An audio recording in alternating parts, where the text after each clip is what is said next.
We're going to be talking about Kant, truth testing, and tricks in PF. And my name is Pravith, and I'll be talking to you guys about this lecture today. Just to preface this in the beginning, the way in which these arguments work in PF is a little bit different than in policy and LD. You have a lot more time in those events to present your arguments, but in PF, it's a lot more constrained with time. So the explanation that you need to give is going to be a little bit more concise.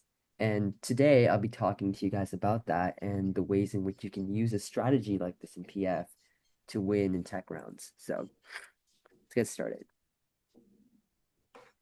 Okay, so just a brief understanding. We need to give some context behind each of the parts of Kant to make sure that we understand. So the first thing that we need to understand when it comes to resolution is most people think we need the word ought in the resolution to make Kant work because effectively what Kant is a moral obligation to do a certain action. Like, for example, I am morally obligated to help you with this assignment, or I'm morally obligated to do this certain task in a resolution. So in this case, when PF, there is no ought in the resolution because, of course, in PF, we don't have a moral obligation to do things. But should also does indicate a moral obligation as well. There are a bunch of definitions that we can explain online. And one of the first steps that you should be doing in a PF round or when you're constructing a case for a Kant framework is to find a definition that says that should includes a moral obligation. I mean, there's a lot of evidence that points to this, but yeah, so just when you are reading this in round and when you're starting off your case, it's important that you have that distinguishment in the beginning. So people don't just ask, oh, in the resolution, there's nothing about moral obligation, but rather should could include a moral obligation as well. So yeah, that's the first step in anything. I'll be getting more into this as we go on. It'll make more sense as we go on too. So one of the main parts about a Kantian framework or a way in which we present our arguments is autonomy. It's very important to understand. Kant advocates for autonomy, and any action that condemns autonomy is looked down upon under a Kantian framework. So, for example, the ability to debate in any debate round is based on autonomy. The way we participate in governmental actions is based on our own autonomy. And the way in which we live our everyday lives and make decisions is based on autonomy. And it makes logical sense to assume that every single part of our life is built around autonomy. And that's exactly what Kant advocates for. He says that the way in which your society is built on autonomy, and anything that effectively stifles that autonomy should be looked down upon. So whenever you present an argument in under a Kantian framework, you're supposed to understand that it should not break the autonomy of the person. A good example that I could probably give you is the Somaliland topic. There's a really good Kant link on that. It's that Somaliland wants to become independent, and that generates autonomy. And since under a negative world, they're not generating autonomy, that meant that it's like it didn't go under a Kantian framework. So, yeah. So on the slide, it just talks about how autonomy is necessary for every decision that we make, the ability to argue in a debate round, meaning that's going to be always a prerequisite to any moral theory, and even the debate round in the first place, because without autonomy, I mean, you won't even be there or make the decision to be part of the debate in the first place. So it's actually really interesting to think about. Uh, so that's valued under Kant. So the second thing that we need to understand is in induction fails. Well, inductive reasoning is just that we make conclusions and predictions based on our past examples and experiences. I mean, there's a lot of complicated terms that just actually boil down to some really simple concepts. And the way in which Kant works is that he says this is wrong because past results are not predictive of future consequences or future actions to begin with. Because he says that you can't point to a certain thing that happened in the past, like let's just say some stock market trend. Let's take that as an example. Just because a market crashed in 2008 does not mean that uh does not mean that like anything is gonna happen down the line. So I'll take questions later. Yeah, part. I'll talk about that. Also, it's inherently circular when you think about it too, because infinitely regressive to think that every action is based on something that happened in the past, and then something that's reliant on something in the past again. And the way in which Kant explains it is that that's inherently wrong to think about because when you think of that and when you have an action that's continuously going back, where do you stop? There's nothing that tells you that, oh, this action is a stopping point, but rather we base that analysis and that argument on something that happened in the past. So it doesn't really make any sense. And that's why he says the induction fails.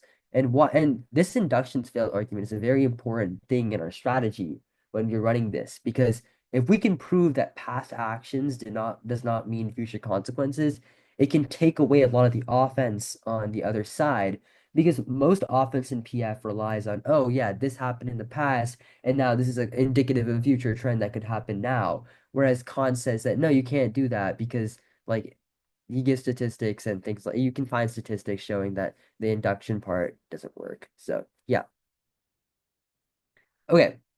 So this is something that I really want to urge on, and it's a little bit hard to understand in the beginning. When I started reading Kant in PF, I didn't understand this concept very well, but I'll try and explain it so that it's like the easiest for you to understand and explain when you're in round. So there's this concept called the categorical imperative, which is effectively what Kant advocates for. He says that the easiest way to explain this is only do something if you'd be okay with everyone in the world doing it.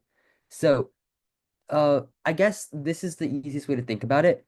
The nature of warrants is that every warrant goes back to something else to back it up. So, like, let's just say you have like killing a person isn't good.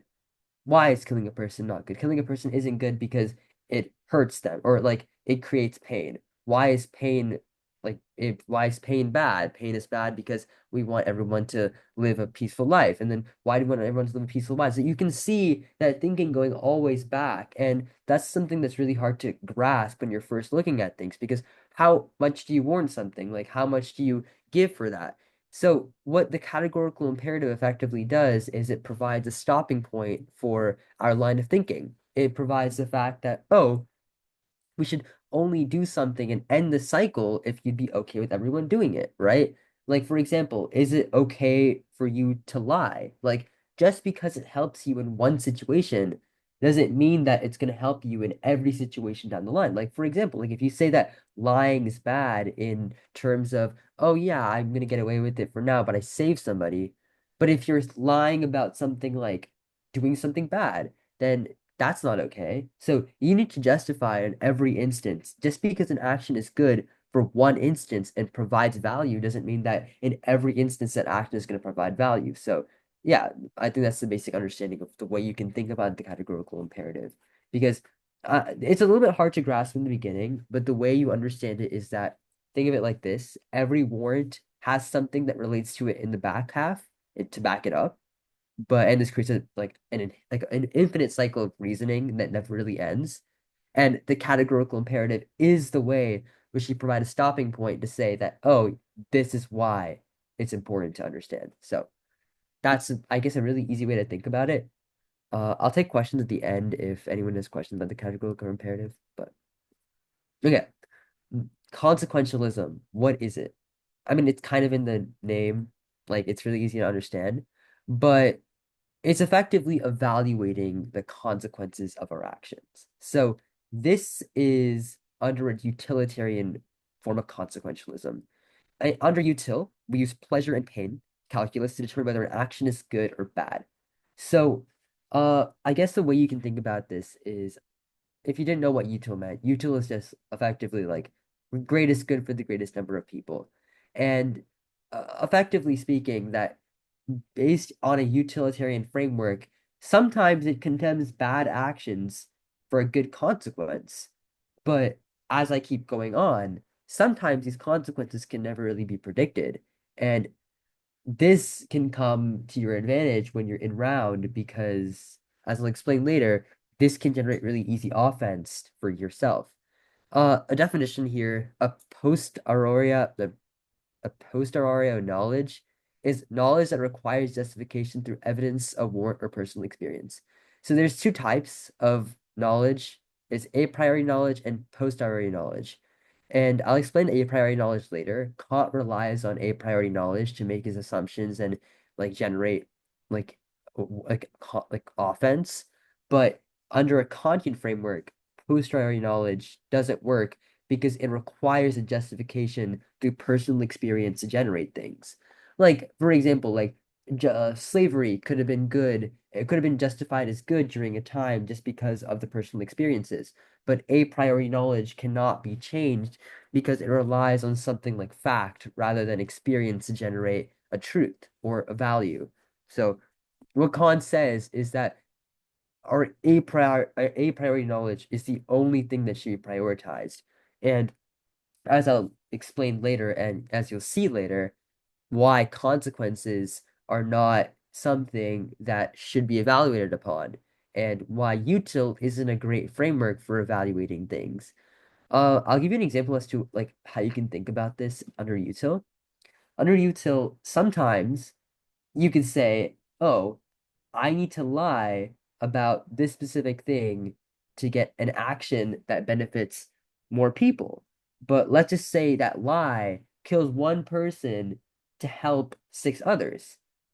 I mean, you're still killing a person, but under a Kantian framework, you don't want to lie. And that's effectively what it is. So, yeah, yeah. So, what is Kantian philosophy? It's basically the exact opposite of consequentialism. So we are assigning intention. So the moral relevance for something is based on the intention of our action. So this is really important to understand because insofar as we're providing value through the intentions of our actions, not the consequences, that means that you should evaluate the intent of your actions first rather than the consequences. And actions are determined whether they're morally right or morally wrong based on rules instead of the achieving consequence of their actions. So it's like moral absolutism, the belief that moral laws apply universally, and why why Kant is effectively saying that you need to do that to make sure that you're not looking at the consequences of your actions first rather than the intents. So NPF Kant is read as a framework to filter out their arguments. So many people, as I'll go down, and you'll see later, read a link chain. And the link chain is uniqueness, link, impact, right? And the way a normal debate functions is that the teams usually give a uniqueness claim, then the link as to what the resolution is changing or what's not changing, and then the consequence of that action or not doing an action is the impact. So the way in which Kant works differently is that you are just reading offense on the intent of your action. I don't care if that action leads to whatever consequence that you're talking about, because I already proved that consequences fail under my own framework. So that's so it's good to kill even if it's a murder. I mean, yeah, so basically you're saying that if Kant is saying it's good to kill a baby Hitler, even if it's a murderer, because the intention is good.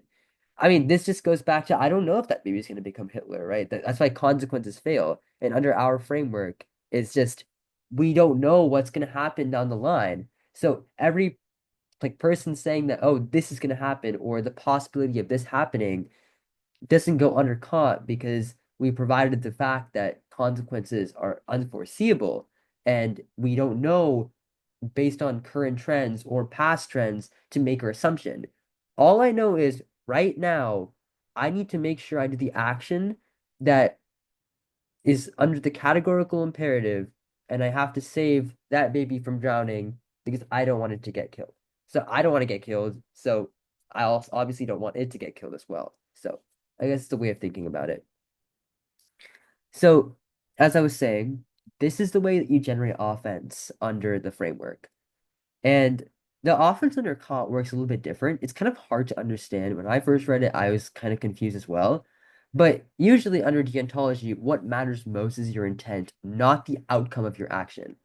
Like the person was saying in chat, like the drowning river example, right? Let's say it's not going back. Okay, yeah, sorry. So for the intents first, you see a baby drowning in a river, and you can either rescue it, but there's a possibility that if the baby lives, it'll grow up to be a brutal dictator responsible for millions of deaths. Do you let the baby drown, or do you save the baby? I mean, logically in your head, you're just like, wow. I mean, I don't want to make save the baby. I want to prevent millions of lives from being dead, right? But we don't know that action is gonna happen. We don't know if that baby's gonna become a dictator. There's a possibility of it becoming a dictator and killing everybody, but we don't know, right?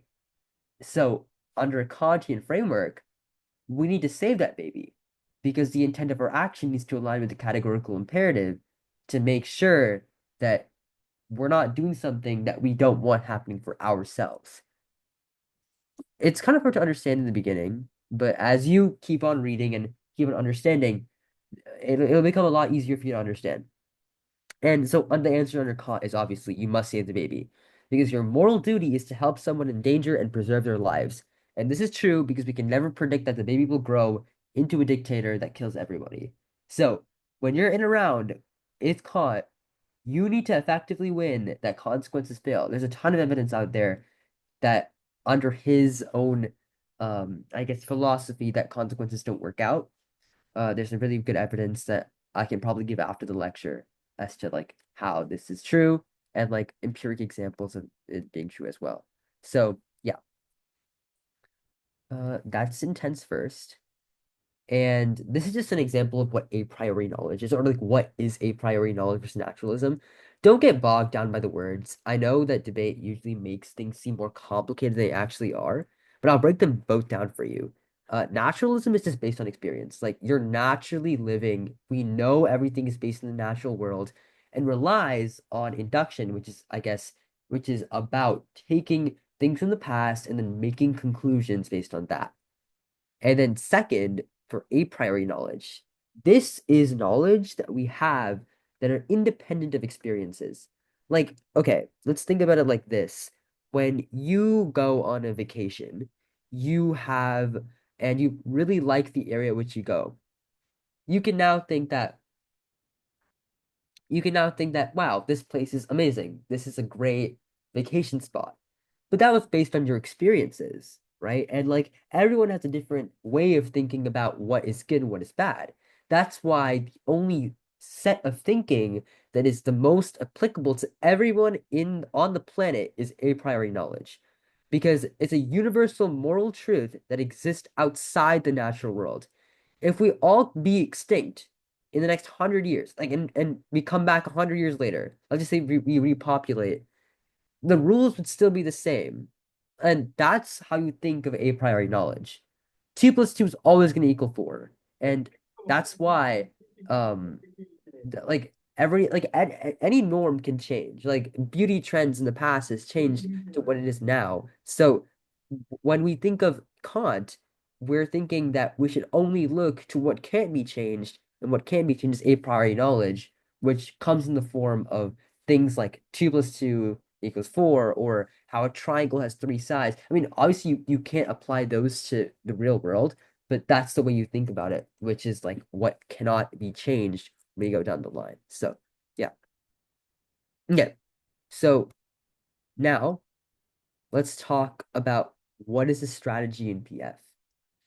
Now that I talked about what the philosophy is to a basic understanding, that's all you really need to understand at a basic level as to how you should run this in PF.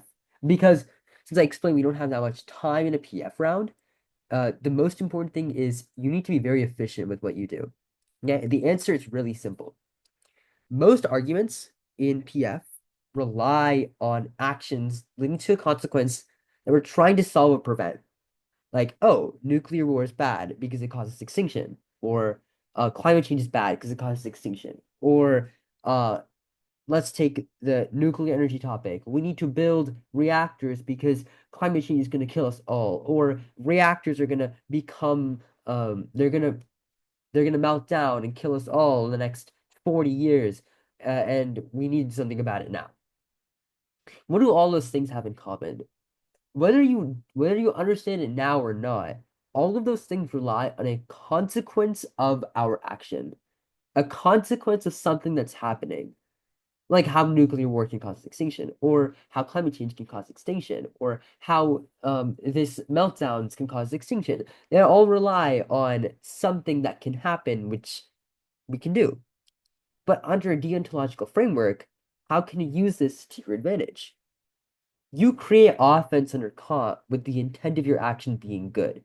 When you're saying the intent of your action is good, you find evidence that shows that morally doing your action is right. I don't care if the consequence of that action leads to anything. We can't predict that. But most PF substance arguments fall apart under a Kantian framework if you win that consequences fail. Like I said, there is a good piece of evidence that I could give you after the lecture is done to make this much easier for you.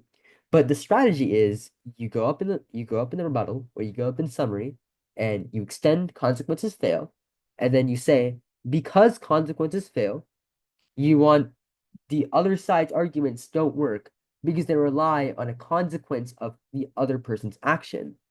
And the way that my argument works is that it doesn't rely on consequences. It just relies on the intent of my action.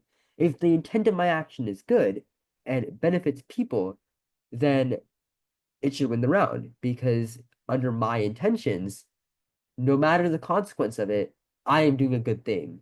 And that good thing should win me the round and give me offense under my framework. And the way you think about it's the framework argument, right? Like under strict bio, under util, you're winning under a certain group of people and trying to save those people. Under my framework, I am trying to win that intents come first and consequences fail. And this is a very easy way to look at things in Kant. When you really think about it, it's a little bit more complicated than that. Obviously, like there's a bunch of things, like I told you, induction fails, a priori knowledge. But if you really want to get the most value out of this and start reading it, the basic thing you need to understand is that like you have to win under intents first and consequences fail. And that's the basic understanding of how a Kantian strategy or a deontological framework strategy works in PF. So it's a really cool strategy to think about actually. But because most people always read util arguments, it's very common in PF at least. But this can really throw off your opponents if you're like, wow, I'm reading Kant. It's like yeah, I didn't expect that to happen. Like, how do I fight back consequences fail? It'll throw your opponents off, and you can easily win off if you know your arguments better than they do. So, yeah. Okay. So now let's talk about some common responses to Kant and how you can find it back. And obviously, this is not an exhaustive list by any means. Like, there are probably a bunch more arguments that you could read under why Kant doesn't work or why there's a lot of contradictions under Kant. Because yeah, they're right. There is a decent amount of contradictions under Kant, but you need to like understand that and you need to go with it and you need to make sure that you know what you're doing before you read the argument. So I'll go over this now. So the first thing that could be, I mean, it is a big problem under Kant. Kant is under his ideology. I think this. Yeah, Sorry. yeah, okay, yeah. So under his own framework, he's racist, homophobic, and ableist.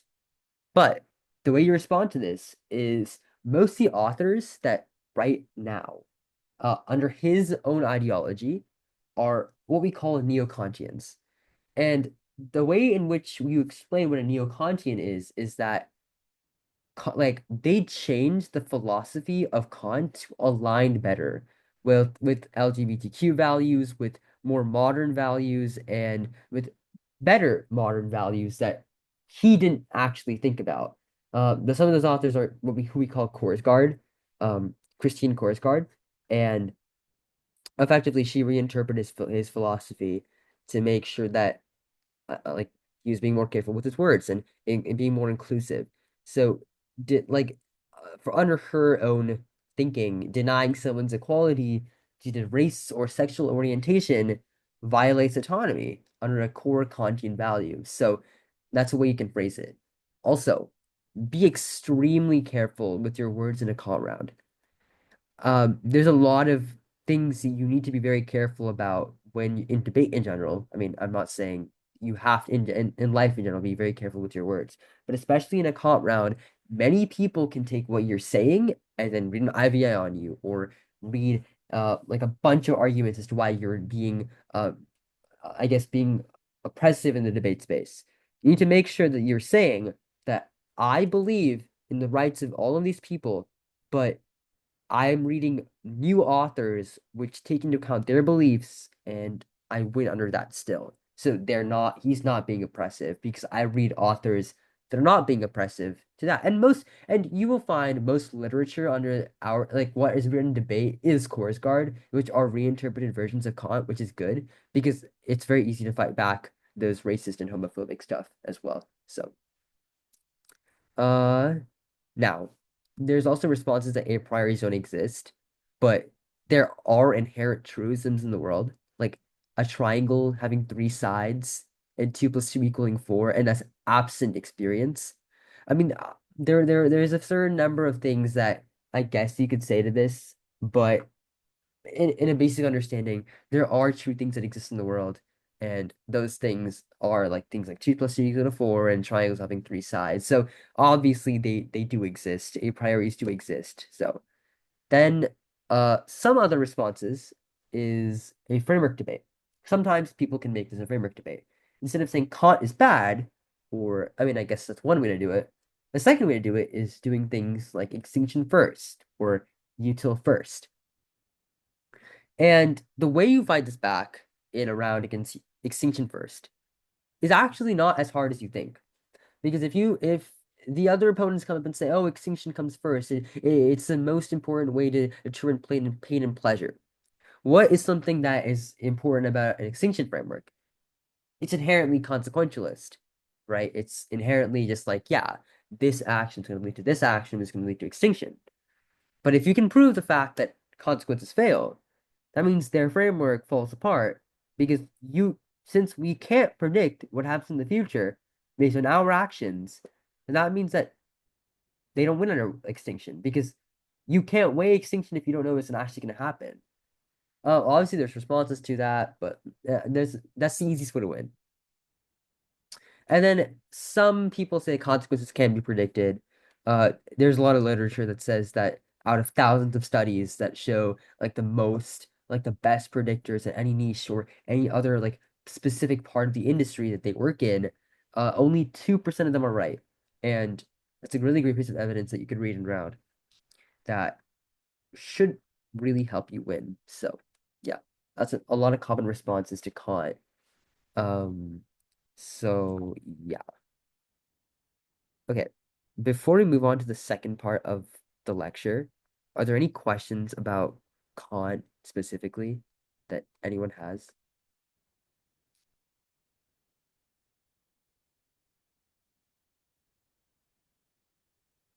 Uh, okay. Uh, Parth, isn't Somaliland already autonomous without recognition? Is the aft just recognizing it, meaning this recognition of autonomy is a link to the framing? Under the Somaliland topic, the intent of recognizing Somaliland cemented itself as an independent state, which provided even more autonomy than they already had. So, yeah. Should you treat Kant like a pre-fiat framework when responding? I mean, no, pre-fiat framework. I mean, no, because you're still passing the resolution to make sure that this happens, right? It's not a pre-fiat framework. It's just a fiat framework, so don't worry about. Don't have to respond to like a pre-fiat argument. How are moral a priorities found and how do you know it's true? Like I said, right? Like objective truths in the world, like two plus two is equal to four, and there's three sides to a triangle. I can't come up and say, oh, there's five sides to a triangle. Everyone's gonna look at me like I'm crazy. But if I go up to someone and say that vanilla ice cream is better than chocolate ice cream, there are going to be people who agree with me on the other side, right? There's some people who probably think that vanilla ice cream tastes bad, but I mean that's based on your experiences. So under a Kantian framework, how do you prove that the intent of the resolution is good or bad? That's when you find evidence that says that the intent of an action is good. So, I guess under a certain topic, let's look at the border topic that we did that I debated on. There was a piece of evidence under the border topic that said that uh, Kant was inherently bad because they were doing surveillance on minors. And under Kant, surveillance on minors is inherently bad because surveillance on minors means that it's bad for everybody. So yeah, you need to find evidence that shows the intent of your action is good or intent of your actions is bad. So yeah, you can phrase it in both ways, which is why there can be offense on both sides of the debate. Uh, there could be a Kant aff and a Kant neg. So what do you say in an a priori when someone runs like skep that a triangle can have as many sides as you want or something? I mean, I don't know skep that well, but like I don't know skep that well, but I can figure that out. Okay, does anyone else have any questions? Okay, okay. With that being said, this is gonna lead to our second point in the lecture where we talk about truth testing in PF. So, what is truth testing? It's a really basic understanding of what truth testing is. The role of the ballot is to determine the truth or the falsity of the resolution. Effectively, just provide the resolution true or the resolution false. So, what does this let you do?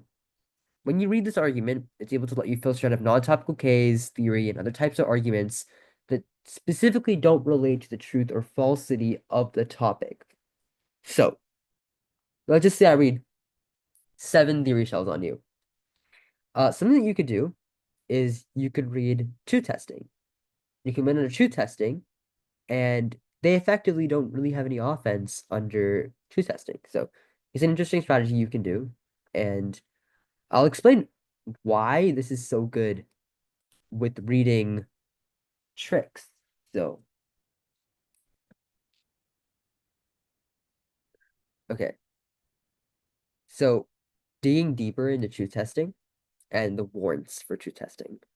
There's 3 main warrants for digging deeper into truth testing. The first one is it's very, very easy to understand. It limits or filters which arguments are valid for the judge to rule on. So if I'm saying that, oh, you can only vote on the truth or the falsity of the resolution, that makes it so the judge can only effectively evaluate something that is under that. Okay.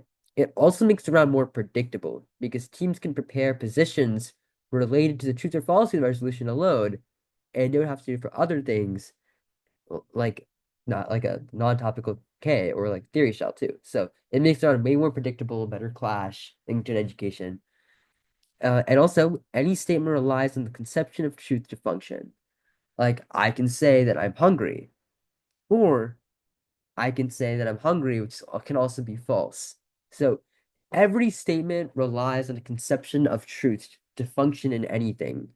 So like you can provide an example of you're thinking of something being true and something being false. It's literally just that. It's a conception of logic that when you make that to be true, that exists, and if you make it to be false, it's obviously not existing. So yeah.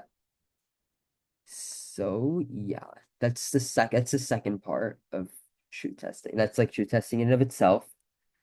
This is really important because when you read truth testing, you can read substance, or you can do a creative approach with this and then read tricks with it. So now, what are tricks? Bottom line, they're just extremely squirrely arguments that try to confuse your opponents. They can usually respond to very fast, but people usually hide them in the dock as a spike, to go for in the back half after being conceded. Because the way that a trick works is like I can hide it in my constructive doc or I can hide it in my rebuttal doc, and then they don't see the argument. And then I go up in the summary speech and I'm like, they've conceded this trick that says this, and that should vote for the affirmative. And that's why we should win the round. And it's a little stupid.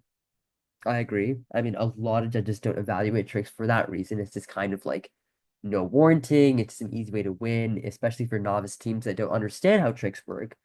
But it's a really interesting topic that if you do have the right judge for, can be an easy way for you to like leverage that and outspread your opponents, having like hidden like four tricks in the dock, which is what I've done before, and then you can go for one of the tricks in the back half and just explain the trick really well and then win off the trick. And tricks are pre-fiat, if you didn't know. Like they don't go underneath the fiat resolution. So pre-fiat stuff always comes first, which is why you're probably gonna always win on that if they drop the trick. So how do you hide a trick?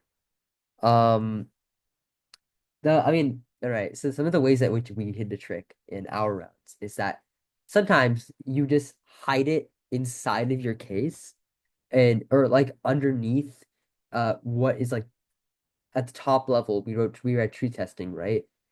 Underneath that, we hit a trick that said, like I said before, like I'll say after what tricks you read after, but like they were just a trick at the bottom. You don't designate a trick like saying that, oh, this is a trick. It's just words, and sometimes people don't understand what those words mean, and they don't understand that it is a trick. So yeah, and then we can also hide it in the middle of case when you read case, and it looks like it's a card in case because sometimes the tricks are gibberish, obviously, but um, then you can just like explain it really well. So um,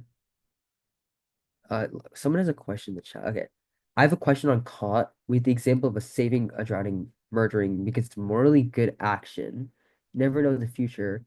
Where's the bright line for what's good enough? What if I step on a flower or a butterfly on the way there and I end a flower or butterfly slide, which is bad? Isn't saving the drowning murderer a consequence of your action of going to the river or wherever the drowning person is? I mean, we're evaluating the intent of the baby, if that's what you're asking me.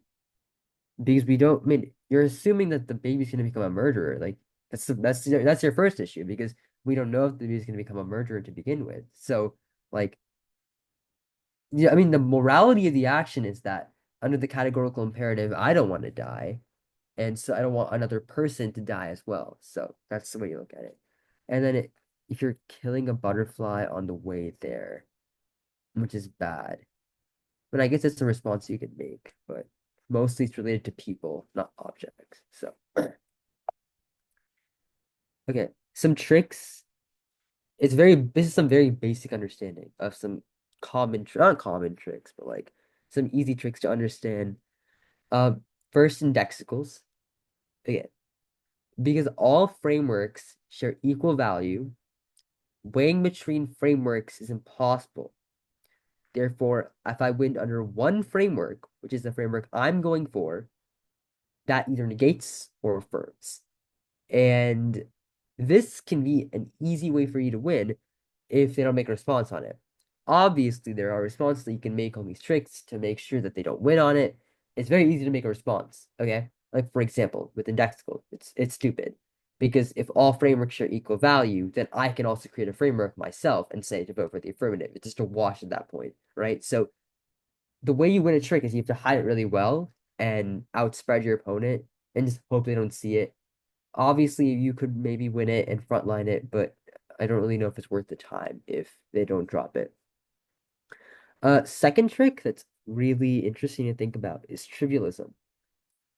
All statements derive to being true, and the existence of a statement being false has to also be true for it to exist. So the way it's kind of hard to understand when you first look at it, but the existence of something being false needs to be true, if that makes sense. So under like truth testing, it's always going to say true, meaning that we are winning the truth of the resolution. So And then really easy last trick is Zeno's paradox of motion. It's impossible to travel any distance because you must travel the first half of the distance, then half the remaining, and so on infinitely. So if you're on a finite time scale, like if you look at it like this, there's when you go half, half, half, half, you're never going to reach the end because there's always going to be infinite halves in the middle. So that means that motion towards the topic or motion towards the resolution and solving for it is never going to be possible because we're always going to be doing half of an action and half of an action and half of an action that we don't know when it's going to be infinite unless you're existing on an infinite time scale, which we're never going to be existing on an infinite time scale, then uh we can never solve for things. So yeah. So that's the end of what I have to say for my lecture. But any questions related to tricks?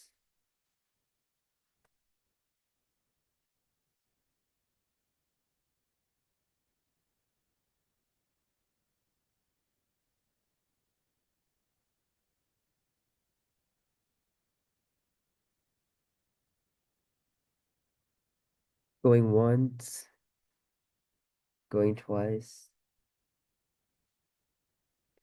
Does truth testing provide any offense or is it just defense? You can think of truth testing as a filter. It's like you don't win under truth testing. You need to generate offense when you're reading under truth testing. Are you breaking this at TOC? I can't say. Does truth testing when reading a what can you drop TOC block file? No. Can people say that okay. Can people say that reading is unethical? When people say that reading tricks is unethical if they have an ethics framework. I mean, why is reading tricks unethical? I guess you have to win warrants as to why tricks are unethical. So maybe, yeah. If truth testing is to warrant, why does it PF by the way? How can you use truth testing against a KF? Uh, Topical case you still have to actually respond to. So, like, under a KF, if they're saying the resolution is that, so um no, if well, I guess the way you think about it is when you're saying truth testing is um the truth testing is just like the truth of falsity. So if you win a trick that says that um the resolution is true, then you win the round. So it's just a way you filter it, and whichever side generates offense under truth testing should win the round. So what are the warrants for index? Close, there is only one warrant. Tricks usually only have one warrant. The warrant is because all frameworks share equal value, weighing between frameworks is impossible. Therefore, under my framework of, let's just say my name, Prav, it negates or it affirms. And it's true under truth testing. So yeah, it's the way of thinking about it. Uh,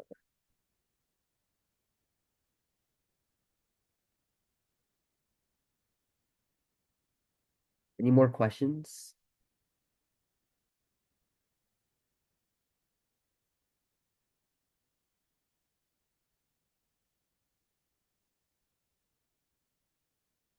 The trick is round ending. When you're saying you have an indexical that says that it wins under truth testing, then yes, it's round ending. The point of truth testing is to make sure that you can generate offense under your predictable offense. Because if you're saying, if I'm reading like trivialism, which says it's true, then under truth testing, I should win the round.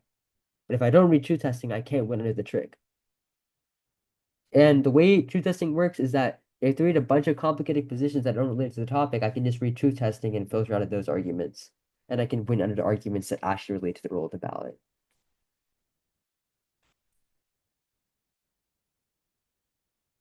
I mean, that's a response that you can make, not predictable offense. How to make people agree that frameworks are equal. How to uh, how to make people agree that frameworks are equal? Uh, I mean, you just need to win the fact that, like, since frameworks are equal, I mean, it's just a warrant that you're saying, right? Because you're saying that all frameworks are equal value because I can read a framework that says X and I can read a framework that says Y, and then we can both disagree, but they have their own systems of working that are independent of each other. So because of that issue, then I can generate my own framework that says X thing. How is Zeno's paradox offensive? Usually read Zeno's paradox in the neg and saying that the AF's way of doing things is wrong. And under neg, you don't need to win that. You don't need to win anything under neg. You just have to disprove the AF usually that they can't do something. Under are tricks predictable offense. No, but they're related to the truth or falsity of the resolution, which is it's kind of like it's kind of unintuitive, but yeah. Like the ab doesn't lead to anything because it's impossible to do anything. Yeah, the ab doesn't lead to anything because with the ab's journey of doing something is not gonna work. So because I disproved that, I should win the round. That's basically what it's saying. Okay, that's everything that I have. If anyone has any like questions, they can stay behind. If any last questions, but with that, everyone's like good to go. So thanks everybody for joining.